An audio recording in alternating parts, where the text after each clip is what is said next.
नमस्कार मित्रांनो. सध्या थंडी वाढत आहे आणि त्यामुळे बरेच जण आपापल्या परीने थंडी घालवण्यासाठी छोटे-मोठे काहीतरी उपाय आपल्याला आजूबाजूला करताना ते दिसतात.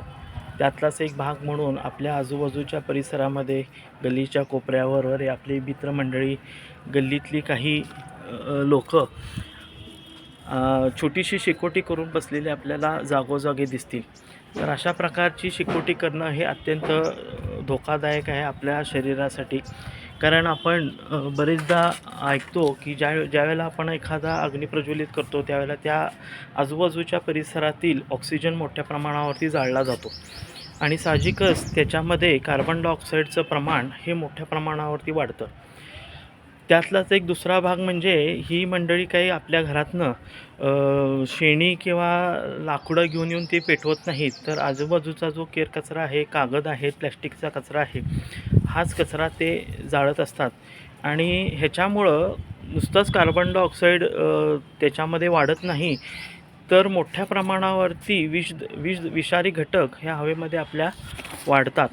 त्यामुळं काय होतं की शेकोटी करत बसणारा जो मनुष्य आहे त्याचंच आरोग्य निव्वळ धोक्यामध्ये येत नाही, तर तो ज्या ठिकाणी शेकोटी करत बसला आहे त्या ठिकाणच्या आजूबाजूची 5-50 घरांना देखील त्याचा धोका निर्माण होतो आहे.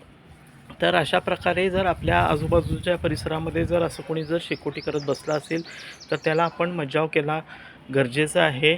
संबंधित जर कोणी आपल्याकडनं जर ऐकत नसतील तर महानगरपालिकेच्या आरोग्य विभागाकडनं काही नंबर घेऊन त्यांना ह्याची आपण तक्रार करू शकता.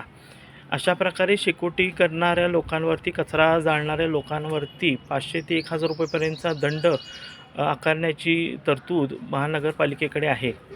त्याचप्रकारे अशा प्रकारचा जर केरकचरा आपल्या परिसरातील कचरा काढल्यानंतर महानगरपालिकेचेच कर्मचारी जर का जाळत असतील तर महानगरपालिकेकडे अशी तरतूद आहे की त्यांचा 1 दिवसाचा पगार कापला जातो.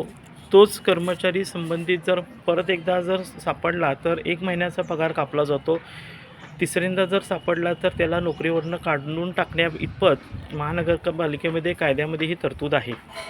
तसेच आपली मुलं ज्या शाळेमध्ये जातात त्या शाळेमध्ये तर सध्या झाडांचं प्रमाण फार कमी आहे. कमी जागेमध्ये आपले विद्यार्थी कमी जागेमध्ये राहतात, त्यामुळं ऑक्सिजनचं प्रमाण कमी आहे, कार्बन डायऑक्साईडचं प्रमाण म्हटलं तर जास्त आहे.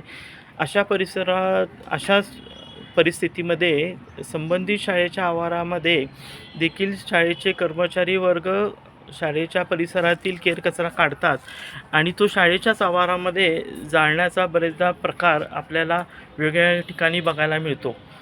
तर हे तर अत्यंत धोकादायक आहे की कमी जागेमध्ये हे आपले विद्यार्थी राहत असताना शाळेनं जर अशा प्रकारे जर का केरकचरा जाळण्याचा जर प्रकार केला तर त्या परिसरातील हवेची गुणवत्ता प्रचंड प्रमाणावरती कमी होती आणि आपल्या मुलांच्या आरोग्याला देखील ते अत्यंत धोकादायक आहे.